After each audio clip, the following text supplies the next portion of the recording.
Hi everyone, welcome back to another episode of Bass Tales. I'm Bill Holmes. Today we're going to be talking about the most famous, most popular, and best-selling fishing rod of all time, the Shakespeare Ugly Stik. It's known for its durability, super strength, and fordability. It's known as a working-class fishing rod for people tackling multiple species of fish with one rod. It's a great rod for many people to start out on, and it might be a rod by the end that you might think that it's only one rod you might ever need. The Ugly Stik maybe had the best marketing of any fishing product of all time, and marketing is a very strong thing to push a product. And if you go back, you can look at some of the commercials. You can watch them on YouTube. They're really funny, some of them that they've had over the years. You can look back at some of the old ads. There was one with Hulk Hogan in the 80s, bending the tip of the rod down to the handle of the rod. It had a lot of marketing to it that really pushed this, that Shakespeare's marketing team did a really good job of really getting that rod known to people. And it's kind of funny because if you think of it, there's people that aren't even anglers or don't even really fish that know of the Ugly Stik. So from this strong marketing plan, you got people that are non-anglers that even know about the Ugly Stik just from all these ads they've run over the years. You can say that someone that doesn't even know anything about fishing might have heard the Ugly Stik before because of this. And they have no idea what a G. Loomis or a St. Croix rod is, but they've heard of the Ugly Stik. You'll also be able to catch Ugly Stiks in basic Walmarts and Dick's Sporting Goods. You can get them at pretty much any place that sells fishing tackle. It's definitely the most known fishing rod, I would say, of all time out there. Like, one of my experiences with it is when I was in high school. I had a Ford Ranger and I had fishing stickers on the back of the window. And I remember someone in high school going to me, let me guess, you have an Ugly Stik, which actually I did have an Ugly Stik, which is kind of funny. That's just someone coming up to me, and I don't even remember if the person even really fished. It was just kind of a joke saying, hey, do you have an Ugly Stik? Because I saw you had stickers on your truck for fishing. Yeah, I was kind of, I guess, a redneck in high school too. So I thought it was a good time to go over the Ugly Stik. What happened is this year at the ICAST, they released a new GX2, and it won the best freshwater fishing rod. And it has improvements over the old GX2. So the original GX2 came out in 2013, and it was big improvements on the original Ugly Stik that dates back until 1976. And they changed a few things on it at that time to make it a little more modern and a little better. It's being about the 10th anniversary for the GX2 and almost the 50th anniversary of the Ugly Stik in general. I think the company decided it's time to do an update on that original Ugly Stik. Some of the new improvements to the GX2, they put on newer, tougher, one-piece stainless guides that feature a new PVD coating which reduces line fray and corrosion. So you won't get that line fray as much from your braided lines that you would, I guess, on the older GX2. Over time, they could fray your line. They updated the rod handle with an extra rubberized diamond design, and it's heat shrinked. So you get a better grip on your rod, and also it's a little more durable than the old foam style handle that they had on the old GX2. You're going to get a new reel seat with an exposed blank, which is the part of the rod. So it gives you a better hand feel, and you're going to get that increased sensitivity to feel those lighter bites than before by able to feel the rod blank through that seat. And they're going to do a throwback, which I think is neat, and go back to the design of the original Ugly Stik, where the old GX2 had like a red logo and silver on it. They're going back to the original red and yellow retro logo and that red and yellow weave in front of the handle. So it's a throwback to that original 1976, which I think is pretty cool they're doing that. And also they added these new alignment markings for if you have like a two-piece rod, so you can easily line up the rods. You don't have to look at the line guides anymore and try to line it up by eye, which always can be annoying. They're also updating the warranty. So instead of a 7-year warranty, now you are getting a 10-year warranty with the new GX2. which is nice just to have that extra 3-year warranty on there. And it comes in still at that basic price there. I think they were selling the old GX2 for $49.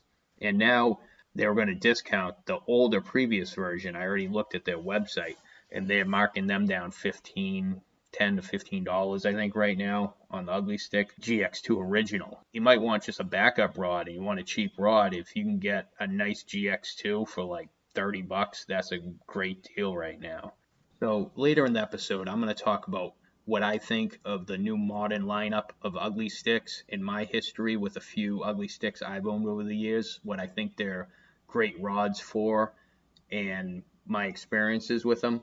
But before we get into that, I want to get into the history of where the Ugly Stik came from. It has a very long and good story to the Shakespeare Company, but we're not going to go too deep into that today.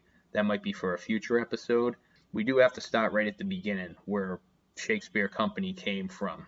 It started in 1897 in Kalamazoo, Michigan by William Shakespeare Jr., in no relation to the author or poet. But we got to go a little earlier than that, because I think this is important and a cool story. But in 1861, his father, William Shakespeare, at the age of 17, heard about an attack at Fort Sumner from the Confederate Army. He then went and joined the military and fought in many battles. In 1863, he was shot between the hips, and the bullet went through both legs in Jackson, Mississippi, on enemy lines. He told he wasn't going to survive and only had hours to live. He was awarded a promotion right on the battlefield then, thinking he wasn't going to make it. He did survive, obviously, or we wouldn't have had William Shakespeare Jr. He survived a 33-day transfer from Mississippi through Confederate lines all the way to a general hospital in Cincinnati, Ohio, where he laid there for 9 months recovering from his injuries. And then he was quickly just discharged in 1864 and settled into a civilian life in Kalamazoo, Michigan.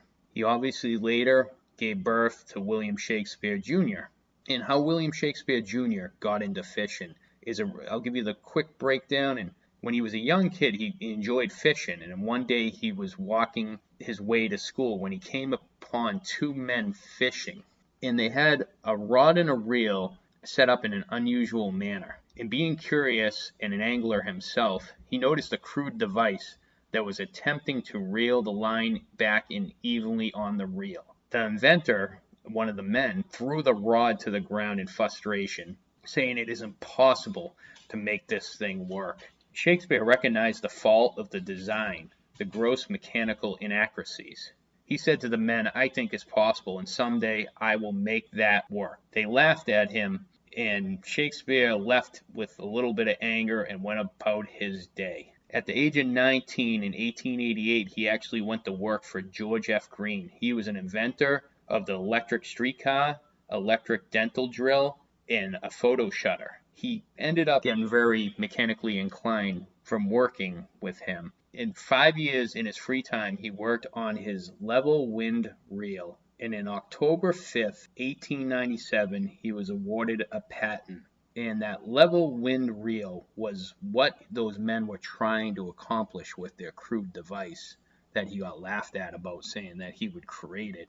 So if someone ever tells you that you can't do something, that should give you motivation to try harder. So what a level wind reel is, basically, if you think of like a modern bait caster, it's that little thing that the line goes through that will go back and forth and put the line evenly across the spool of the reel. You don't have that. Think of it like as a garden hose, but that doesn't have one, and you reel it up, you might have too much hose and it'll bind up on one side and not enough on the other. So back in the old days, they didn't have that in the 1800s, and reels would get bound up and almost become useless with the lines jamming up, and was a pain. There were people trying, I guess, to design this, but he was the first to do it and get the patent on it. And that's what really took off the Shakespeare Fishing Company. And he started that in 1897 as William Shakespeare Jr. Company. And then in 1915, he just shortened it up to Shakespeare Company. So let's fast forward now to basically the creation of the Ugly Stik, now that we know where the Shakespeare Company came from.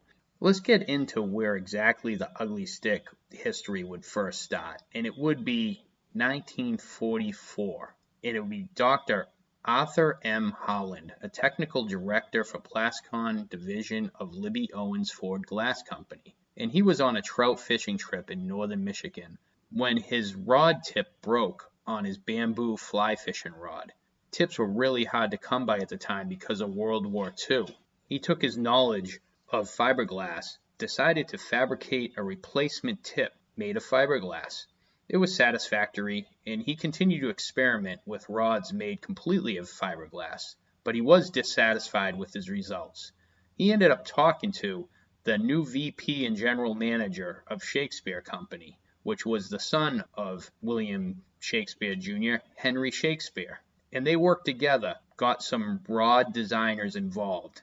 And in 1947, they created what was known as the Holland Glass Stik Wonder Rod, later shortened to just Shakespeare Wonder Rod. Henry put Shakespeare Company back into the rod making business. At the time, they were just reselling bamboo rods with their name on it. In the process to make this rod, it was called the Holland process, and the rod building method is still used today on the Ugly Stik. So in the 1960s, fishing companies started to experiment with this new material, graphite. It was very expensive at the time, and Henry Shakespeare had a friend that was in the graphite business that gave him some graphite for no charge that he could experiment and make some prototype graphite fishing rods. They came up with a graphite fly fishing rod and gave it the name Graph-Lite. They brought it to a fishing show, and to their surprise, their competitor, Fenwick, had an all graphite rod with the same name. After much discussions, it was proven that Shakespeare had the name first, and Fenwick had to destroy their catalogs with that name. To this day, Fenwick gets the credit for the first graphite rods, but it looks like Shakespeare had graphite rods out first in prototype form, but Fenwick made it to the general public quicker. I think that's how they got known to be the first graphite rod creator. So later in the early 1970s, Shakespeare was losing market share to other rod companies. Their rods were not looking as good. They didn't have the sanded smooth surface and the different colors a lot of their competitors had, and they needed to do something. So the executives and marketing team asked the engineer department to come up with a new rod to compete with these other companies. And at the time, fiberglass was 50 cents per pound and graphite was $400 per pound. And they knew the benefits of graphite in fishing rods, but they did not want to have a rod that was too expensive for the average person. So they wanted to combine the fiberglass and graphite and make the inner core out of graphite to give you some of that sensitivity. James Monroe Lindler was the head of the engineering team. He started the project on working on this new rod with a graphite center core using the Howell process. And they came up with many prototypes. And then one day they came across a rod that was incredibly strong. They could bend the tip to the handle of the rod. It was almost unbreakable.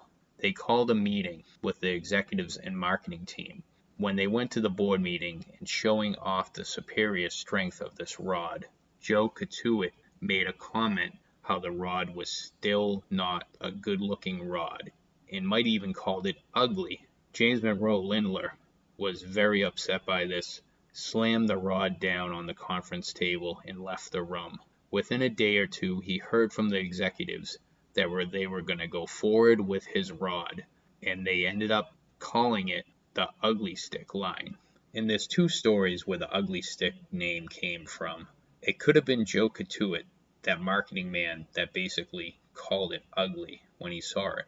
But there's also another story, going back to Fenwick at one of these fishing shows, came up to their booth, and because of this Howell process of fishing rods, their older rods were those white fiberglass rods with those spiral markings from the tape being removed and not basically sanded down and smooth. And one of their sales guys said to the Shakespeare marketing guys at the show that those are some ugly sticks. Sticks meaning the blanks for the rod at the time. That's what they were called. And maybe Joe Couture was there and got the name from there, but who knows? That's the two stories I heard of where the name the Ugly Stik came from. James Monroe Lindler was very excited that they ended up keeping his prototype, calling it the Ugly Stik, and he ended up filing a patent on April 12, 1976. Before the year was over, they worked on the cosmetics. They added that familiar red and yellow basket weave at the grip, black wraps with red and yellow pinstripes, lightly buffed and smoothed the blanks to get rid of those spiral markings, not to make them as noticeable. They made a clear glossy coating, and they added that known clear tipped area at the tip of the rod that the Ugly Stik is famous for at this time. They went on and had a big lineup, a selection of freshwater, saltwater, and fly rods. The product line was supported by maybe the best marketing program ever for a rod, with fantastic advertising. It might be the best advertising program of any fishing product ever to this day. So today, Shakespeare isn't the company it used to be. It fell from grace. In 2007, it was bought by a company called Pure Fishing, which is a company that owns multiple fishing brands today. And a company that came up with so many great products over the years. They were the first fiberglass fishing rods, the first the graphite fishing rods, and they came up with the Ugly Stik. Also with many reels, fishing lines, and lures over the years. They were a huge company from the early 1900s to up until basically the 1980s. They had many great products. They even had trolling motors. I actually had one that was given to me from my uncle, and it was a great little trolling motor. I ended up upgrading to a Minn Kota as I got older and had some money on my own and bought one. And the trolling motor, I don't know what happened to it, but I wish I still had it to this day. But it is a fall from grace. If you look at the Shakespeare line now, it's basically mostly kids' rods and very crummy adult rods that are no good. They kind of separated the Ugly Stik brand and made it its own line, separate from the Shakespeare product. I don't even know if they put the Shakespeare name on the Ugly Stik anymore. And it is a sad thing because Shakespeare was one of the biggest and best fishing companies from the early 1900s. And in the future, Shakespeare Company will deserve its own podcast because it was much more than the Ugly Stik. And at this time, they pretty much separated the Ugly Stik line from the Shakespeare line. And I don't believe the Shakespeare name is on the Ugly Stik anymore. So the Ugly Stik was always known as a working class rod, a weekend warrior type rod. It's always been known as a good rod, but never as a pro grade rod. There were rumors of Bill Dance and Jimmy Houston using Ugly Stiks in the past in fishing tournaments, but they were never a pro sponsor until 2021 when Ugly Stik sponsored Matt Robinson's. He became the first Ugly Stik pro staffer. He's a self-proclaimed working man and feels right at home representing Ugly Stik. He is right now fishing the Bassmaster Elite Series. He said he is here to prove that the Ugly Stik can not only be your first, but it can be also your last rod. He will be fishing the new Ugly Stik Carbon Series, which came out in 2019. Now, it might differ a little bit. I haven't had my hands on one yet, but I think it differs from the older Ugly Stiks, that it is all graphite. I don't think there's any fiberglass, so they're more sensitive. That the process they make them is different than the older rods that they still use on the GX2 in the Elite series. And today there are 4 lines with over hundreds of different size and style rods. There's the GX2, which pays homage to the original rod. There's the Elite, that is basically modified light series rod from the 90s. There's the Big Water, which is for bigger fish and saltwater. There's the Carbon we just talked about, which is a full graphite rod, has much sensitivity, more focused to bass fishing. I want to tell you a little bit about my experience. I've owned multiple Ugly Stiks over the years. I had the original Ugly Stik years ago. I don't know whatever happened to it, but I remember in the early 90s, I ended up buying my first rod that wasn't like a combo. I went out and I bought from the original Bass Pro Shops catalog back in the day. They only had, I think, 2 stores, actually maybe one. I think they had the original store, the original Bass Pro Shops. And then I think at the time they might have been building their second location in Florida. Now they have hundreds of stores. But I remember getting the catalogs when I was young and flipping through them. And I think it was in the early 90s, I would say probably like 96, 95, they came out with the Light series, which is basically the first version of the Elite series that they have today, which basically they lightened up the original Ugly Stik, gave it a cork handle, and it was supposedly a little more sensitive, but still just as strong. I was excited. I bought the rod, and I still have it to this day, and it still fish with it once in a while. In the Light series, this is another thing I dug up. In the early 1990s, Shakespeare teamed up with the University of South Carolina, because they were based in South Carolina at that time. They had this program, because computers weren't so big back then. They had a computer program with the University of South Carolina that showed them how to lighten up their fishing rods. And I couldn't prove it, but I believe they used this computer program in the early 90s to help design the Ugly Stik Light. It was further updated to become the Elite series nowadays. In my opinion on the Ugly Stik, it's a great rod. It's a great balance between the glass and graphite. It can be used for everything. It's a super strong rod that you could go fish a heavier fish like a muskie, and also sensitive enough you can use it for bass fishing. It's affordable. It's probably the best rod for the money. It's durable. As I told you, I've had one that's now probably 20-something years old and still works as well as the day I bought it, and they are super strong. The only negative I would say about the Ugly Stiks is they're not as sensitive as the carbon rods. They're not the best casting distance as I believe for some other rods out there, but they're great rods for moving baits, something like crankbaits or working top waters. They might not be as good as a full graphite fishing rod for bottom rigs. You can still use it for that, but you might be better with trying out maybe their Carbon Series full graphite rod if you're looking for a more affordable rod, if you're just getting into it, if you're going to do a lot of finesse presentations and bottom fishing, and then also maybe pick up one of these GX2 or Elite rods and use that more for crankbaits and top waters, stuff that's a moving type bait. And I have a story with my Ugly Stik as well. When I was fishing this summer, I had my Ugly Stik rod. Actually, it wasn't mine. It was my wife's Ugly Stik rod. I had it in the rod holder in the boat, upright. And this is when we were in Maine at a lake that I wasn't used to fishing to.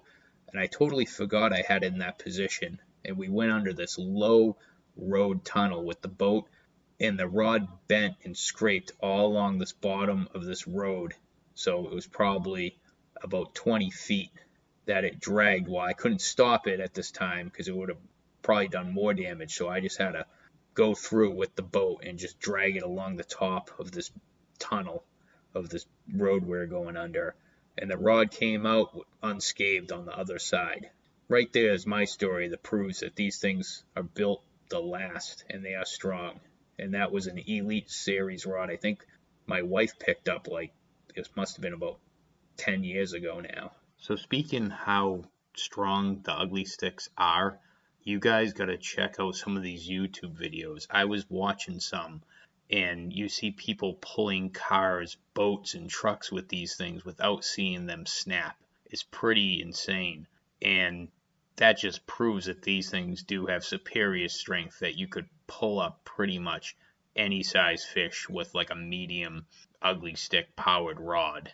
They are really strong, and you guys just got to go check out these YouTube videos, these torture tests on these things. Some do break, but they're under super extreme pressures, and there's no chance a fish would ever break something in that way with that pressure.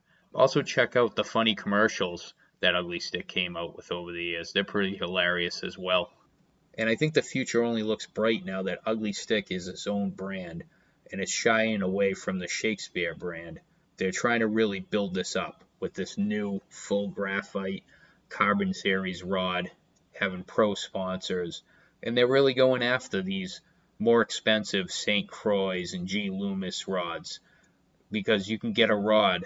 They might not be quite as good as these big name rod companies, but for something under $100 that anyone can afford, and you're going to catch fish with it, and you're going to feel most bites with it, you really can't beat it. If you got a pro angler out there actually winning tournaments with these rods, then why do you really need to go out and buy a $300 fishing rod? A lot of people like to talk about these fishing rods and reels that are $299, $600, but in the end, most of us, we're good with buying maybe like an $80 rod and a $50 reel, and you're going to go out there and you pretty much can probably still catch the same fish if you're fishing with a $600 setup. It's more about just knowing the proper technique and knowing where the fish are. So really, Ugly Stik is doing a great thing, having a rod that's for everyone. It is the working man's rod. It is maybe, like Matt Robinson said, maybe it could be your first rod and also your last rod. Why do you need to go out and get anything else? There might be some truth to that. I hope all you guys like this story. I had a lot of experience with Ugly Stiks. They're a great rod for the money. I do love my St. Croix rods and my Fenwick rods, but I really think I am going to pick up one of these Ugly Stik carbon rods and see how it handles compared to the Fenwicks and St. Croix I got, and I will do maybe a future episode on what I think of these new carbon series rods. I hope you all enjoyed this. Please share this with, you have one friend that fishes with you or that likes fishing and also likes podcasts. Share it with him. Appreciate that. Also, leave us a review and follow us. That always helps as well. We really like having all you out there listen. I appreciate it. And you all have a great day. Enjoy this nice warm fall weather. And I should have a new episode within the next 2 weeks out for you guys. Take care. Bye-bye.